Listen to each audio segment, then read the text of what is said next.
시선 집중. 지금 가장 화제가 되고 있는 스포츠 뉴스를 파헤쳐보는 시간입니다. 스포츠 핫 이슈. 오늘도 KBS 스포츠국 정현우 PD와 함께합니다. 안녕하십니까? 네, 안녕하십니까? 자, 지난 한 주 프로야구에서 정말 많은 소식이 있었는데 일단 키움 히어로즈 소식부터 살펴볼게요. 네. 키움이 프랜차이즈 스타이자 주장인 이 송성문 선수랑 깜짝 장기 계약을 발표했어요. 네, 지난 4일이었죠. 한창 시즌이 진행되고 있는 중인데 네. 이 키움 히어로즈가 송성문 선수와 6년 총액 120억 원의 단연 계약 체결을 또 발표를 했습니다. 네. 무엇보다 가장 놀라운 거는 무옵션 전액 보장 계약이었다는 점이 가장 좀 눈에 띄고요. 예. 보장 금액으로 봤을 때는 BFA 단연 계약 야수 중에서는 최대 규모 수준이 되겠습니다. 네. 이렇게 되면서 송성문 선수는 2031년까지 히어로즈 유니폼을 입고 뛰게 됐고요. 네. 그러면서 이제 만 35세까지 본인이 원할 경우 히어로즈의 플레이어로 자리를 할 수 있게 됐습니다. 이번 계약이 좀 의미가 있는 게 히어로즈 입장에서는 그동안 이제 모기업이 없다는 구단 특성상 FA 시장에서 항상 좀 불리한 위치에 있었고 예. 항상 선수를 좀 파는 게 아니냐 이런 네, 의혹이 네. 있었는데 처음으로 세 자릿수 금액을 투자한 계약이라는 점이 좀 유의미할 것 같고요. 이번 시즌 키움이 성적이 워낙 안 나오고 있고 네. 그 연봉 총액인 셀러리 캡 자체도 낮다 보니까 어떻게 보면 프로야구 인기에 있어서 약간 편승하는 게 아니냐라는 비판 여론도 있었거든요. 네. 그러면서 셀러리 캡 하한선 도입에 대한 주장도 나오고 있는 상황이었는데 키움 히어로즈 입장에서는 우리도 언제든지 상황이 괜찮다면 투자할 수 있다라는 어떤 메시지를 던진 것으로 볼 수도 있을 것 같아요. 네. 사실 이 송성문 선수 하면은 메이저리그에 대한 도전 의사를 이제 공공연하게 밝히기도 했었어서 네. 이번 계약을 체결하면서 이제 메이저리그 도전은 조금 접는 게 아닌가 그런 생각을 했었는데 네. 키움 측에 따르면은 이제 만약에 단연 계약을 체결하긴 했지만 본인이 원하는 경우에는 언제라도 포스팅을 수락해줄 의사가 있다라는 이야기를 또 밝히기도 했습니다. 네. 키움 입장에서는 그렇게 되면서 메이저리그로 가는 것은 뭐 어쩔 수 보내주더라도 다른 팀에게는 송성문 선수를 뺏기지 않겠다라는 일종의 안전장치를 걸어둔 셈이 되겠습니다. 예, 이 키움이라는 팀의 어떤 중장기 계획을 위해서 장기 계획을 택했다라고 하는데 네. 문제는 지금 또 다른 한 축이라고 할 수 있는 안우진 선수가 부상을 당했어요. 근데 이 부상당한 과정이 조금 논란이 일고 있어요. 이제 그 송성문 선수의 계약이 발표된 같은 날이었죠. 네. 안우진 선수가 아직 사회복무요원으로 복무 중이고 네. 소집 해제까지 한 달 넘게 남은 상황인데 네. 일단 팀에 합류해서 같이 연습을 받던 도중에 어떻게 보면 이 펑고 연습을 하다가 다쳤다고 합니다. 네. 뭐 선수가 사실은 뭐 운동을 하다 다칠 수 있는 건 당연한 일인데 문제는 이 선수가 투수인데 야수들이 주로 받는 외야 펑고 훈련을 하다가 부상을 당했다는 점이 좀 이슈가 됐었죠. 네. 그리고 이어서 이제 추후에 뒤이은 보도들에 따르면은 이게 단순히 훈련을 하다 다쳤다라기보다는 어떻게 보면 이 청백전 이후에 있었던 벌칙 수행 도중에 생긴 부상이다 보니까 더 네. 이슈에 오른 그런 상황이었던 거예요. 예. 그러면서 이제 한간의 보도에 따르면은 안우진 선수가 해당 벌칙을 부상 우려 때문에 좀 수행하기를 거부했다 이런 얘기도 있었는데 네. 강압적으로 수행할 것을 강요했다 이런 이야기도 있었고 예. 이런 부분들이 아직까지 정확하게 밝혀진 바는 확실한 내용이 나온 건 없습니다만 네. 그래도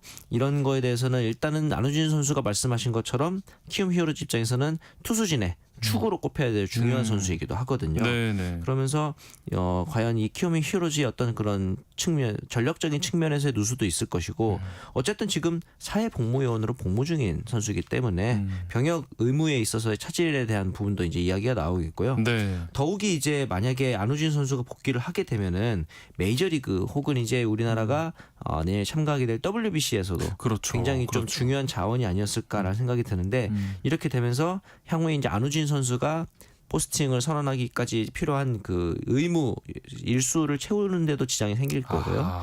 내년에 WBC 참가하는 데 있어서도 지장이 생길 그런 상황이 되기 때문에 결국 또 이제 어깨 수술을 받게 된 상황이에요. 아이고, 그러다 네. 보니까 이 공백이 어떻게 보면 키움뿐만 아니라 우리나라 야구 대표팀 그리고 이제 당연히 사회복무 요원이기 때문에 이런 모든 부분에 있어서 좀 악영향으로 자리하지 않을까라는 걱정 어린 시선들이 많았습니다. 그 순간의 선택으로 팀도 그렇고 개인도 그렇고 네. 크게는 우리나라 국가에까지 약간 영향을 주는 안타까운 좀 사고였습니다. 네. 자, 프로야구가 뭐 역대급 흥행 시즌을 보내고 있지만 이런 논란이 계속된다는 점에서 참 씁쓸하기도 한데 이런 네. 논란들 뭐 PD님 어떻게 보셨을까요? 일단은 예전에도 아마 이런 일이 있었을 겁니다. 하지만 그때는 어떻게 보면 좀 쉬쉬하는 그런 분위기였기 때문에 알려지지 않았을 수도 있는데 네. 이제는 좀 사회가 달라졌죠. 선수가 뭐 개인의 SNS에 올리는 게시물부터 시작해서 선수가 뭐 어떻게 훈련을 소화했는지 일거수일투족이 팬들의 굉장히 많은 관심을 받고 그렇죠. 있고 언론의 네. 많은 관심을 받고 있는 상황이기 때문에 네. 이런 사소한 것에서부터 어떻게 보면은 좀 균열이 생겼을 경우에 이미지라든가 큰 타격이 올 수도 있는 상황이거든요. 네. 특히나 히어로즈 같은 경우는 올해 좀 극심한 성적 부진으로 팬들에게도 좀 질타를 받고 있는 상황이었기 때문에 내년에 안우진 선수의 복귀만 기다리는 팬들이 많았거든요. 예. 이런 상황에서 아이고. 송성문 선수의 장기 계약이라는 호재도 있었는데 또 이렇게 동시에. 좀 악재가 겹치다 보니까 구단이 만약에 이거를 또 은폐하려는 의혹이 있는 게 아니냐 이 얘기는 또 왜 나왔냐면은 네. 이 사건이 터진 직후에 이 정찬원 코치가 사퇴 의사를 표명을 했습니다. 아. 그런데 네. 그렇다면은 이 아까 말했던 것처럼 안우진 선수에게 벌칙을 강압적으로. 강요했던 게 정찬원 아하. 코치냐 이거에 대해서는 정찬원 코치가 맞을 수도 있지만 혹은 이 정찬원 코치가 이거에 대해 책임감을 느끼고 사의를 표명하는 거지 진짜 주동자는 따로 있는데 구단이 은폐하고 있다 이런 이야기도 어허. 나오고 있는 상황이다 보니까 일부러 이런 부분에 있어서는 조금은 뭐랄까 좀 전근대적인 행보를 보이고 있다 보니까 비판의 목소리가 나오고 있지 않나라는 생각이 듭니다. 안 그래도 지금 팀 분위기가 썩 좋지 않은데 이런 네. 논란까지 또 벌어졌습니다. 그리고 프로야구판을 뒤흔든 트레이드 소식도 있었죠. 네, 앞서 이제 기아와 NC가 최원준, 이우성 선수를 포함해서 3대3 나름 대형 트레이드를 단행을 했었는데요. 네. 그리고 이제 트레이드 마감일이었던 7월 31일 마지막 날에 마지막 저녁 8시쯤이었습니다. 경기가 한창 진행 중인 상황이었거든요. 네. 이 NC의 손아섭 선수가 한화로 트레이드가 됐습니다. 이야. NC에서는 한화의 2026년도 3라운드 지명권과 현금 3억 원을 받는 트레이드가 됐는데요. 네. 이렇게 되면서 실제로 경기를 하고 있던 선수들이 떡아웃 내에서 웅성웅성 할 정도로 어허. 손아섭 선수가 온다는데 이러면서 경기 중에 웅성웅성 할 정도로 굉장히 네. 큰 나름 빅딜이지 않았나라고 볼 수 있을 것 같고 예. 손아섭 선수 하면은 그냥 한마디로 대한민국에서 역대로 가장 많은 안타를 친 타자. 뭐 설명이 필요 없는 선수죠. 네. 네. 근데 그런 선수가 선수 대 트레이드도 아닌 어떤 그 지명권만으로 트레이드를 할 수 있었던 이유는 이 선수가 올해 끝나고 FA 신분이 됩니다. 네. 그렇다 보니까 NC 입장에서는 이 선수의 가치를 많이 받아올 수는 없었던 그런 상황이 되겠죠. 반대로 한화 입장에서는 올해 정말로 오랜만에 우승을 노릴 만한 적기다. 그렇기 아하. 때문에 설령 올해가 끝나고 FA로 다른 팀에 간다고 하더라도 올해 우승을 할 수 있다면 소위 말하는 윈나우 정책을 지금 보인 것이다. 이렇게 볼 수 있을 것 같고요. 손아섭 선수의 원래 등번호가 31번입니다. 네. 그런데 이 번호를 현재 산화에서 원래는 이 부산구 후배인 정희왕 선수가 사용하고 있었거든요. 네. 그래서 과연 이 등번호를 어떻게 물려줄 것인가. 심지어 이 고등학교 후배기도 합니다. 손아섭 선수의. 그래서 네. 나중에 이제 찾아봤더니 8월 5일에 31번으로 손아섭 선수가 등번호를 넘겨받고 아하. 보통 이런 경우에 관례적으로 뭐 선물을 좀 준다고 하더라고요. 네. 어떤 선물을 받았을지 또 기대가 되기도 하고 이제 손아섭 선수가 아직은 좀 부상 상태에 있다 보니까 경기에 출전하지는 않고 있어요. 근데 네. 이제 훈련을 소화를 하면서 빠르면은 이제 돌아오는 일요일 정도에는 1군에 등록되지 않을까라는 또 하나 팬들의 기대가 커지고 있습니다. 네. 진짜 한화 입장에서는 말씀해 주신 대로 윈나우 이번 우승을 위해서 승부수를 던진 셈인데 네.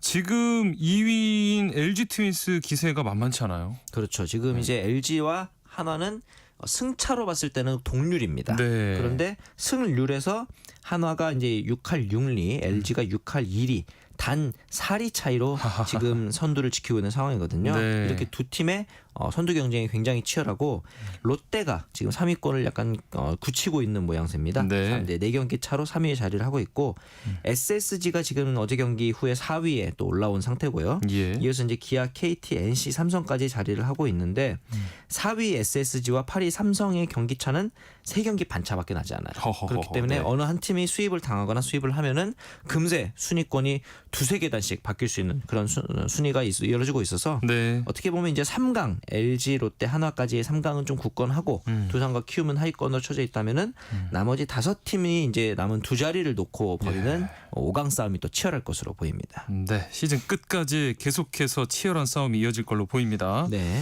한편 지난 주말에 참 많은 팬을 눈물 짓게 한 축구 경기가 있었습니다. 바로 네. 손흥민 선수 토트넘 고별전이었는데 네. 경기 보셨죠? 뭐 지금도 울고 계신 것 같은데. 이 국내 팬들 앞에서 아이고. 마지막으로 이 토트넘 유니폼을 입는 자리였다 보니까 네. 더욱더 눈길을 끌 수밖에 없었는데요.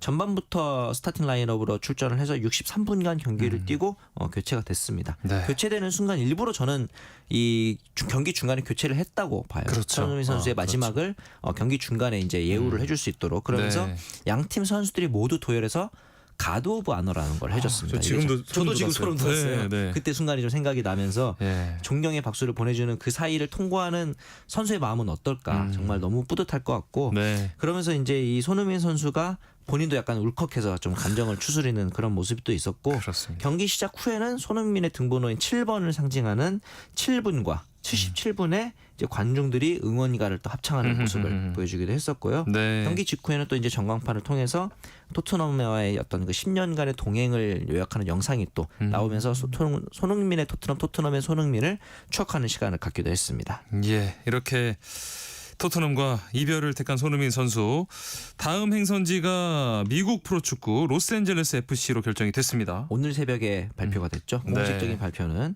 LAFC가 이제 손흥민 선수의 영입을 공식 발표를 하고 또 이제 기자회견까지 좀 성대하게 치른 상태였는데 네. 이렇게 되면서 이제 손흥민 선수는 최대 4년까지 연장 옵션을 발휘했을 경우에 LAFC와 동행을 할 수 있게 됩니다. 예. 2028년까지 이제 연장 옵션이 있고 지정 선수 즉 이 LAFC 같은 메이저리그에서는 메이저리그 사커는 셀러리 캡 제도가 있는데 이 네. 손흥민 선수는 셀러리 캡을 적용받지 않는 선수로 또 등록이 되게 됐습니다. 네. 그러면서 이제 국제 이적 증명서 발급이 완료되는 대로 출전할 것이다. 또 이런 전망이 나오고 있고요. 네. 이렇게 이제 LAFC로 이적을 하면서 손흥민 선수에게 이제 과연 어떤 배경을 통해서 이적을 하게 됐는지 이런 부분들에 대해서도 팬들의 관심이 높아지고 있는 상황이고 현장에는 이미 어제 거의 준 오피셜로 발표가 됐었죠. 그렇죠. 현장 경기장에 등장해서 웰컴이라는 말까지 띄우면서 LAFC 포워드 이런 공식적인 호칭까지 나왔기 때문에 시간 문제인데 오늘 새벽을 기준으로 공식적인 발표가 있었습니다.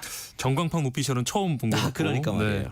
일각에서는 이게 처음에 왜 미국을 택했을까 하는 의문도 있었는데 네. 뭐 손흥민 선수는 여기서 우승하기 위해 왔다 이런 합류 소감을 또 밝혔더라고요. 뭐 일단은 LA라는 도시 자체가 굉장히 스포츠적으로도 의미가 있는 도시죠. 네. 그리고 결정적으로 한인들이 굉장히 많지 않습니까? 맞습니다. 우리나라 선수들이 외국에 나가서 적응하기 가장 좋은 도시 이렇게 볼 수 있을 것 같고요. 네. 이 LAFC 자체는 역사는 길지 않아요. 2018년에 메이저리그 사커에 합류를 했는데 네. 그 이후에도 우승 경력이 굉장히 빠르게 쌓이고 있습니다. 2019년 서포터즈 쉴드 우승, 2022년에는 MLS 컵을 들어올렸고요. 올해 네. 또 이 FIFA 클럽 월드컵까지 참가를 했었기 때문에 굉장히 또 이제 신흥 강호다 이렇게 볼 수 있을 것 같고 네. 익숙한 얼굴이 한 명 있습니다. 예. 골키퍼 위고 요리스. 아하하. 토트넘에서 같이 한솥밥 뛰었던. 먹었던. 네, 이번에 네. 이제 요리스 선수와도 재회를 하게 됐고요. 이 외에도 제가 보기에는 손흥민 선수의 개인의 어떤 마지막 목표라고 할 수 있는 북중미 월드컵 내년에 열리잖아요. 그렇죠. 만약에 이제 미국에서 계속 뛰고 있다 보면은 북중미 월드컵을 준비하는 데 있어서 시차 적응이라든가 환경이나 네. 이런 것들 적응에 좀 더 여유로울 것으로 보이기 때문에 미국행을 결정하게 된 요인 중에는 월드컵에 대한 대비도 있지 않을까라는 생각도 듭니다. 네.